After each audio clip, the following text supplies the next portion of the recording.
الحمدللہ رب العالمین والصلاة والسلام علی اشرف الانبیاء والمرسلین وعلی آلہ وصحبہ اجمعین ومن تبعہم باحسان الی یوم الدین اما بعد۔ ناظرین کرام، علم میراث کے مسائل میں سے ایک اہم مسئلہ تخارج کا بھی ہے۔ تخارج کس کو کہتے ہیں اور اس کا اصطلاحی معنی کیا ہے علم فرائض میں، اور اس کا طریقہ کار کیا ہے حساب میں، وہ میں آپ کے سامنے بیان کرنے جا رہا ہوں۔ تخارج خروج سے نکلا ہے، خروج کے معنی نکلنے کے ہیں، اور اصطلاح میں علم فرائض میں تخارج کا مفہوم اور اس کا اصطلاحی معنی یہ ہے کہ کوئی وارث ترکے سے کوئی متعین چیز لے کر یا کسی چیز پر مصالحت کر کے باقی وارثین سے الگ ہو جائے، اس کو تخارج یعنی وتھڈرا کہتے ہیں۔ یعنی آپ کو معلوم ہوگا کہ ایک شخص کا انتقال ہوا، مثال کے طور پر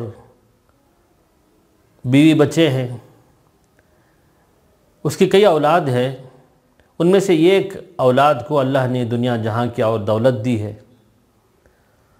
وہ اگر کہہ دے کہ مجھے ترکے میں سے کوئی حصہ نہیں چاہیے، یا مجھے کوئی چیز دے دیجیے اور جتنا کچھ ہے آپ لوگ تقسیم کر لیں، یعنی اپنے حصے سے وہ دستبردار ہو جائے، وتھڈرا کر لے،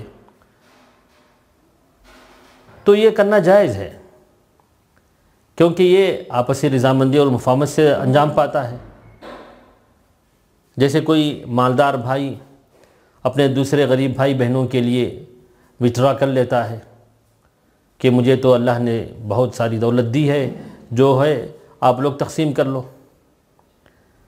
یا اگر بیوی کہتی ہے کہ مجھے کچھ نہیں چاہیے،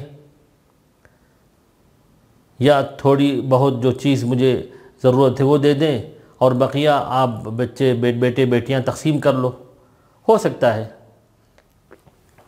تو اس کا ضابطہ علم فرائض میں یہ ہے کہ جو وارث اپنا حصہ چھوڑنا چاہے یا وتھڈرا کرنا چاہے، اس کو بھی ہم ایڈ کریں، اس کو بھی ہم شامل کر کے مسئلہ بنائیں گے، پھر اس کا جو حصہ بنتا ہے وہ ہم اصل یا اول سے یا تصحیح سے ہم اتنا حصہ نکال دیں گے۔ مثال کے طور پر جیسے کسی شخص کا انتقال ہوا تو وارثین میں شوہر ہے اور ماں ہے اور چچا ہے۔ شوہر کو اولاد نہ ہونے کی صورت میں نصف ملتا ہے، اور ماں کو چونکہ وہ اولاد نہیں ہے اور بھائی بہنوں میں سے کوئی نہیں ہے تو ثلث ملتا ہے، اور چچا جو ہے عصبہ بنتا ہے۔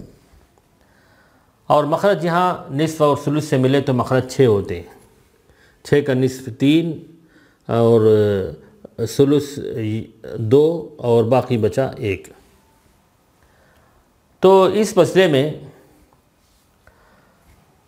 شوہر وہ چاہتا ہے کہ اپنا حصہ چھوڑ دے، وہ کہتا ہے کہ میں نے تو مہر نہیں دیا تھا بیوی کو، یا کوئی بھی چیز وہ کہتا ہے کہ مجھے یہ چیز دے دے اور بقیہ آپ لوگ تقسیم کر لیں۔ صلح کر لی اس نے، تو اس کا حصہ 3 ہے، تو یہ 3 حصے جو ہے یہاں سے نکال دیں تو باقی بچے 3۔ تو پورے ترکے کو 3 حصے میں بانٹ کر 2 حصے ماں کو دے دیں اور 1 حصہ چچا کو دیں گے۔ تو ضروری ہے کہ جو وارث اپنا حصہ چھوڑنا چاہے اس کو بھی ہم پہلے ایڈ کریں، اس کے بعد ہم اصل یا اول یا تصحیح سے ہم اتنا حصہ نکال دیں۔ اسی مسئلے کو لے لیں، اگر کوئی ایسا مسئلہ بنا دے کہ شوہر تو اپنا حصہ چھوڑ رہا ہے، چلو ہم ماں اور چچا کو لے لیں گے، ماں اور چچا کو، ماں کا حصہ ثلث ہے اور باقی جو ہے چچا عصبہ ہے۔ اب ثلث اگر اکیلا ہو جائے تو مخرج 3 ہوتا ہے، 3 کا ثلث 1 اور باقی بچے 2۔ دیکھیے مسئلہ غلط ہو جاتا ہے، کیوں؟ یہاں شوہر کا حصہ 3 نکالنے کے بعد 3 میں سے 2 ماں کو ملا اور 1 چچا کو ملا۔ وہیں اگر ہم نے شوہر کو پہلے ہی الگ کر دیا تو 3 میں سے 1 ماں کو 1 مل رہا ہے اور چچا کو 2 حصے مل رہے ہیں، جبکہ جو ہے ماں کا حصہ کم ہو گیا، اور چچا کا حصہ یہاں زیادہ ہو گیا، جبکہ حقیقت میں ماں کو زیادہ اور چچا کو کم ملنا چاہیے۔ تو معلوم یہ ہوا کہ جو وارث اپنا حصہ چھوڑنا چاہے اس کو بھی ہم ایڈ کریں، وارثین میں شامل کریں، پورا مسئلہ حل کریں، اور اس کا جتنا حصہ بنتا ہے اتنا حصہ اصل، اول یا تخریج یا تصحیح سے یا رد سے ہم نکال دیں گے۔ تو بعض صورتوں میں ایسی صورت پیدا ہوتی ہے کہ اگر ہم اس کو پہلے ہی نکال دیں تو مسئلہ غلط ہو جاتا ہے، اور بعض صورتوں میں کوئی ضروری نہیں رہتا ایسی۔ اچھا، اسی طرح ایک دوسری مثال ہم دیتے ہیں کہ کسی شخص کا انتقال ہوا، 2 بیٹے ہیں اور 2 بیٹیاں ہیں، تو ان کو سمن ملتا ہے اور یہ عصبہ ہوتے ہیں۔ مخرج جو ہے 8 ہوگا کیونکہ سمن اکیلا ہے، تو اور سمن 8 کا سمن 1 اور یہ 7۔ اب یہاں تصحیح کی ضرورت پڑ رہی ہے کیونکہ 2 بیٹے ہیں 2 بیٹیاں ہیں، تو 7 ہم اوپر لکھیں گے، 2 بیٹیوں کو ڈبل حصہ 4 ہو گئے، اور 4 اور 2 6 ہو گئے، اس کو ہم نیچے لکھیں گے۔ تو آپ نے سمجھا ہوگا کہ یہ 6 کہاں سے آیا؟ 6 اس وجہ سے کہ 2 بیٹے ہیں تو ان کو ڈبل حصے 4 حصے ہو گئے، 2 بیٹیوں کے 2 ہی ہے، 4 اور 2 6 ہو گئے۔ اب یہاں مختصر ہو نہیں پا رہا ہے، تو 6 کو ہم جو نسب نما میں رہ جاتا ہے ڈینومینیٹر میں، اس کو ہم مخرج سے ضرب دیں گے۔